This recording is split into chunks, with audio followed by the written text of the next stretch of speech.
Chers téléspectateurs de la télévision nationale, bonjour. Bienvenue dans notre émission, une émission sur l'intégration du Burundi dans la communauté de l'Afrique de l'Est à travers le développement des infrastructures. Dans notre émission, nous sommes avec les invités que je vais d'abord vous présenter. À ma droite, il y a M. René Sabimana. Il est chercheur à l'IDEC, qui est un institut de développement économique. Bienvenue, M. René. Merci beaucoup.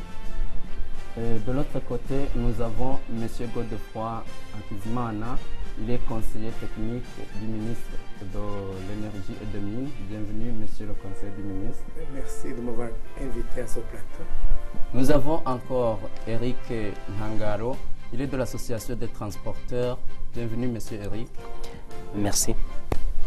Et puis nous avons le professeur Gilbert Nyongabo. Il est économiste. Bienvenue, Monsieur le professeur. Et sans trop tarder, nous allons passer donc à l'émission proprement dite. Je vous rappelle que c'est une émission sur l'intégration du Burundi dans les pays de la communauté de l'Afrique de l'Est à travers le développement des infrastructures. C'est une étude qui a été réalisée par l'IDEC.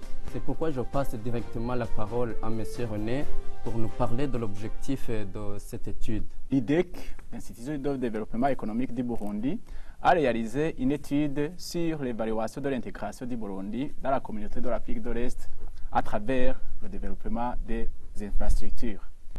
L'objectif principal de cette étude était d'apprécier le niveau d'intégration du Burundi dans la communauté de l'Afrique de l'Est à travers effectivement le développement des infrastructures.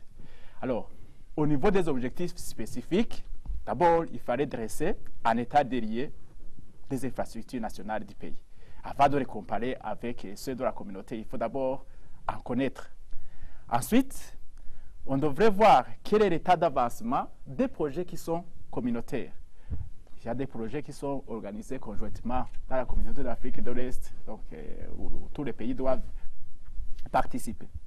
Ensuite, d'évaluer alors l'intégration du Burundi dans la communauté de l'Afrique de l'Est.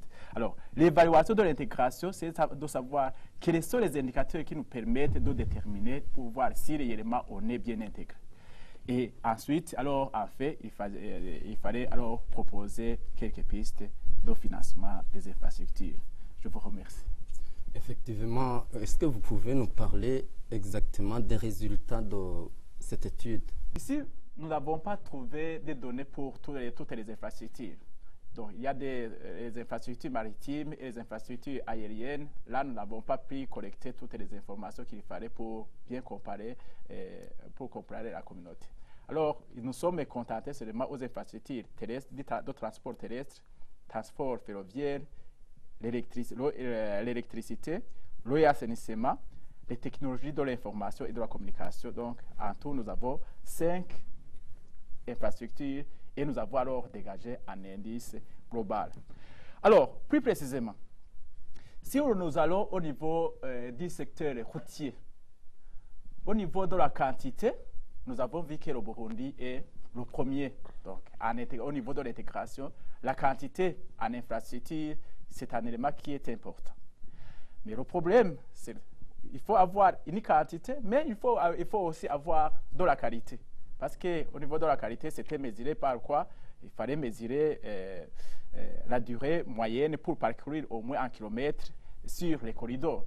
Alors là, on va voir que la qualité commence à se détériorer. Alors plus précisément, je vais parler des résultats que nous avons trouvés. C'est en termes de rang. Le Burundi, si nous le plaçons par rapport aux autres membres de la communauté.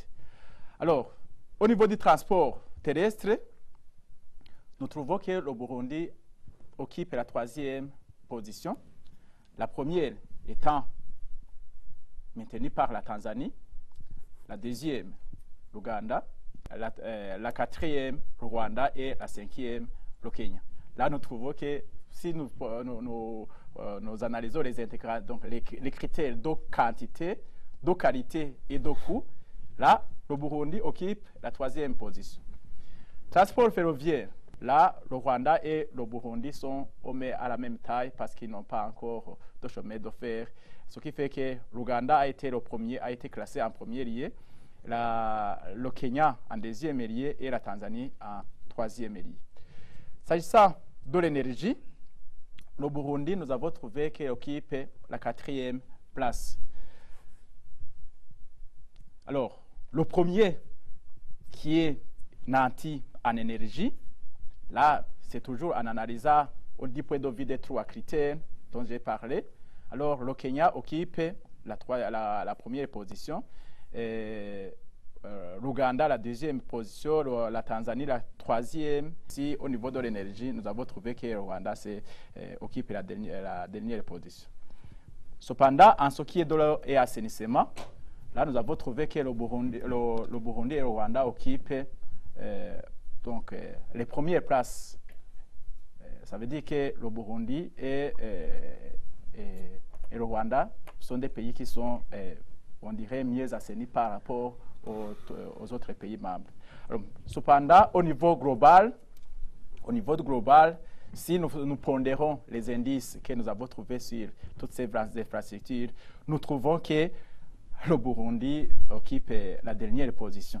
C'est le Kenya qui occupe la première place, le Rwanda la 2e position, l'Ouganda la 3e, la Tanzanie la 4e position et le Burundi alors la 5e position.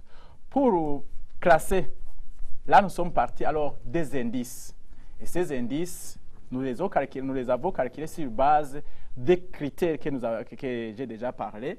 Ce qui est, il y a la quantité d'abord, il y a le coût, mais aussi la qualité. En conclusion, les résultats de l'étude montrent que pour une seule variable, la densité routière, qui a été mesurée par le nombre de kilomètres de route par le nombre de kilomètres carrés, là, nous avons divisé par la superficie totale du Burundi. Et c'est de là alors où nous avons trouvé que la densité routière est la meilleure. Alors, la qualité du service dans les corridors du Burundi est pourtant la moins développée, ce qui annule l'effet positif lié à la quantité du réseau. Et quant à l'énergie, nous avons trouvé l'existence d'un déficit, un grand déficit, et surtout en électricité, d'à peu près 30 MW.